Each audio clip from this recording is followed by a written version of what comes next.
지금부터는 그럼 좀 더 그 지능의 발달 단계에 대해서 같이 알아보도록 하겠습니다. 이제는 지능 발달계는 제일 어렸을 때는 감각 운동기입니다. 감각 운동기는 아까 말씀드렸듯이 주로 감각적으로 만져서 그리고 대서 이런 식으로 이 세상을 이해하는 도식이 계속 만들어지는데 제일 처음에는 어떻게 해요? 선천적으로 반사한다. 그러니까 이걸 하면은 아프다. 그러면 안 된다. 이렇게 그냥 상당히 반사적 자발 운동을 하다가 점점 어떻게 해요? 이거를 만져서 하면 상당히 좋아. 그러면 반복적으로 좋아하는 것을 더 자꾸 하게 된다는 거죠. 그래서 재밌는 걸 계속 해야. 그러면서 머리에 뭐가 돼요? 아까 얘기했듯이 동화하는 시스템 도식이 만들어지고 한다는 거죠.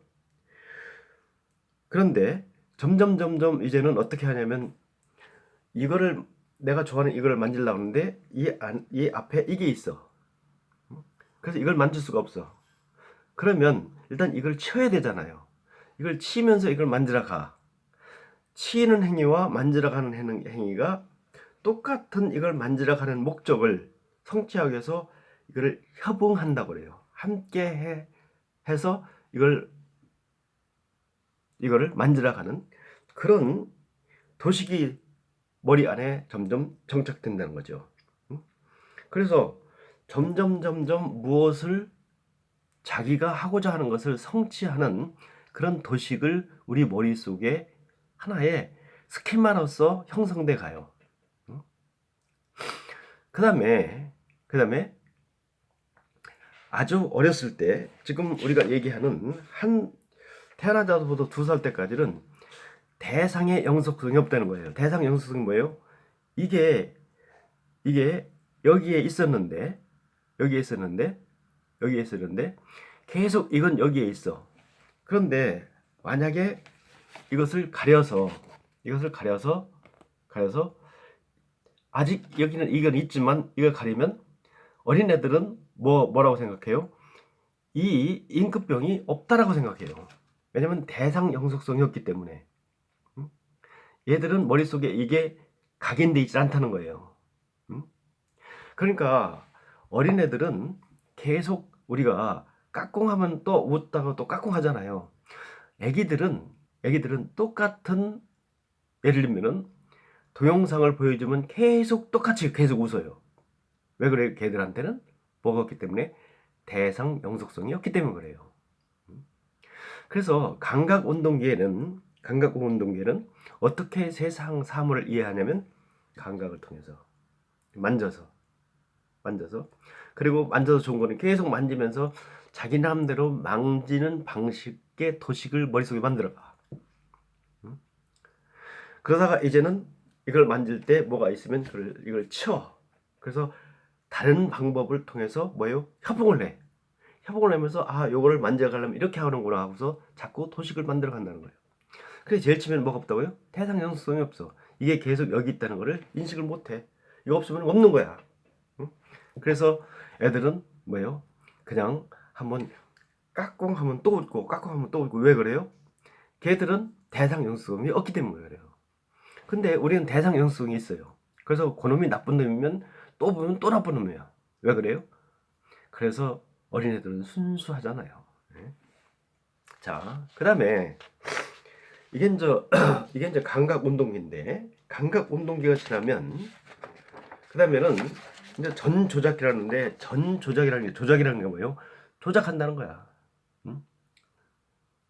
그러니까 조작하기 이전. 그래서 되게 미운 7살이잖아요. 애들 막 머리 돌리기 시작하고, 그리고 조작기라는 뭐예요? 머리 돌리기 시작하기 이전. 근데 전 조작기에는 어떤 현상이 나타나면, 첫째는 보존 개념이 없어요. 이 보존 개념이라는 건 뭐예요? 보존 개념이라는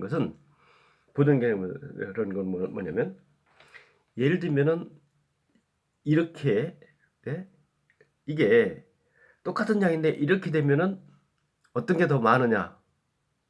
아직 이거는 이렇게 하나 저렇게 하나 똑같이 보존돼 있잖아요. 이렇게 쓰나? 근데 어린 이 전조작기 5살 이하 애들은 이렇게 하고 이렇게 한 거하고 완전히 다르다고 보는 거예요. 보존 개념이 없는 거야. 다시 말해서 아까도 얘기했지만 이건 대사기 선수도 비슷한 얘기인데 똑같은 예를 들면은 누가 나한테 잘못했으면 그 사람이 나이 먹어도 이미 그 사람한테 그게 보존돼 있어. 그 특성이. 그래서 나중에 어떻게 해요? 10년이 지나도 그러면 나쁜 놈이야. 그래서 좀 복잡하잖아요.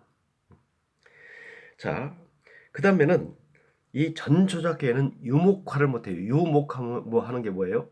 분류하는 거야. 분류하는 거야. 저 사람은 이거는 큰 집, 작은 집, 좋은 거, 나쁜 거. 유목화를 해. 왜 사람 가리는 거 되게 싫잖아요. 어린애들은 전조작계는 사람을 안 가려. 유목화를 못해요. 그래서 이때는 그리고 자아중심성이에요. 자아중심성이 뭐예요? 내가 이 세상 왕이야. 그러니까 애들이 7살 이하에는 식당에 가면 그 식당이 다 자기 거잖아요.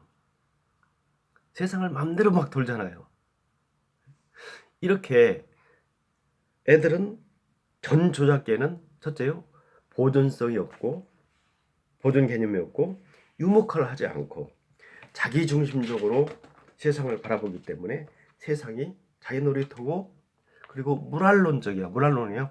다 살아있어. 이것도 살아있고 이것도 다 살아있다고 보는 거예요.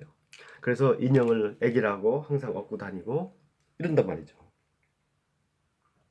그리고 이때는 옳고 그름이라는 것이 결과 중심이에요. 그러니까 이게 이제 무슨 얘기냐면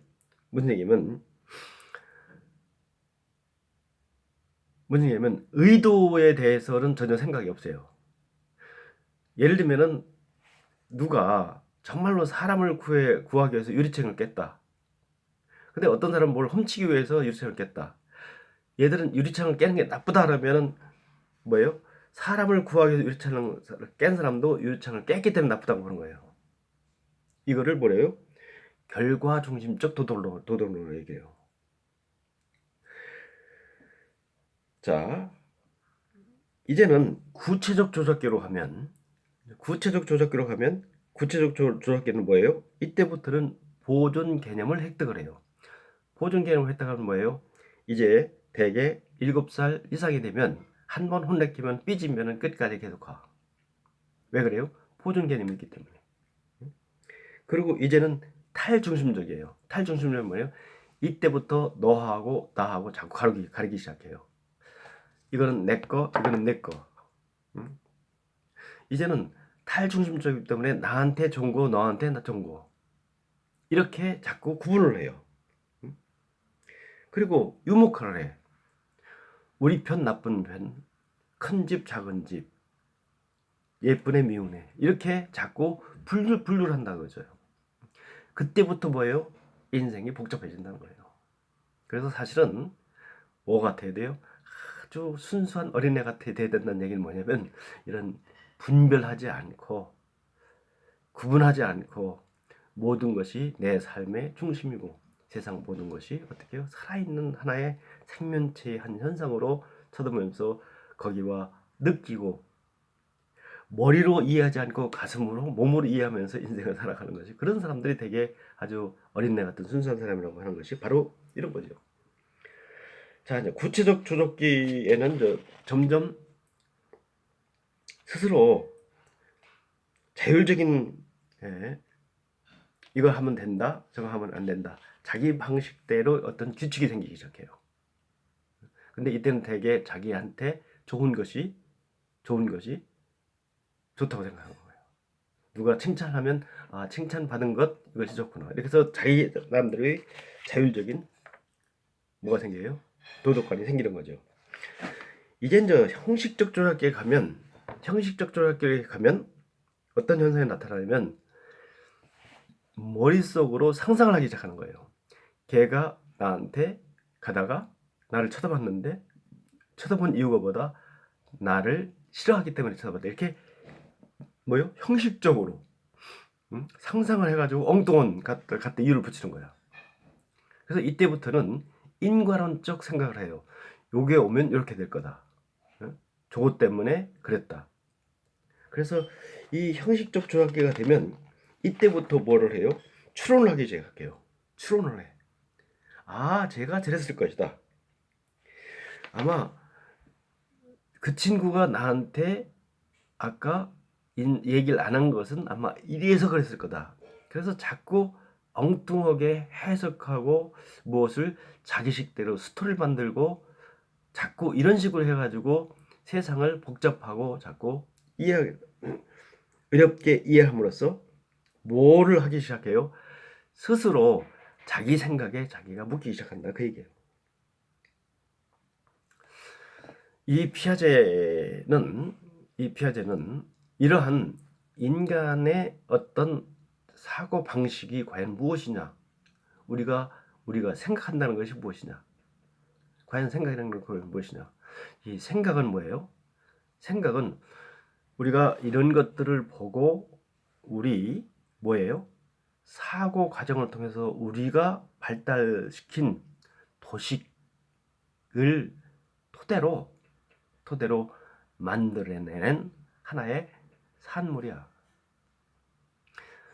그런데 문제는 우리는 그 생각에 자꾸 갇혀. 내가 만들어 놓는 생각에 내가 뭐가 돼요? 내가 스스로 그 굴레를 쓴다고요.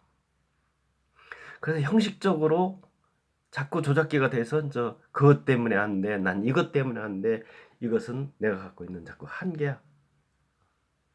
그래서 생각 자체가 뭐가 돼요? 이제는 내가 만들어내는 내 생각이 나의 뭐가 돼요? 주인 노릇을 하는 거야. 이런 그 삶의 과정을 우리가 이런 인식이 어떻게 발달되냐 하는 측면에서 인간을 바라보고 인간이 과연 어떻게 이 세상을 살아가는가, 인간의 행동은 어떻게 형성되는가를 객관적이고 과학적으로 분석하면서 이론을 낸 것이 우리 피아제고, 피아제 이후에 특히 아마 인지치료, 그 사람이 그렇게 하는 것은 뭐가 문제예요? 그것을 그렇게 이해하는 도식이 머릿속에 있기 때문에 그렇다. 그러니까 뭐요? 그 머리를 생각하는 도식을 재구성할 경우 그 문제를 해결할 수 있다. 해서 특히 인지치료와 관련된 그런 기본 이론을 우리한테 제시해서 특히 인간의 교육 발달이나 뭐 이런 것들에 상당히 크게 기여한 학자가 피아제라는 말씀을 드리고 다음 시간에는 콜보거에 대해서 또 알아보도록 하겠습니다. 자, 수고하셨습니다.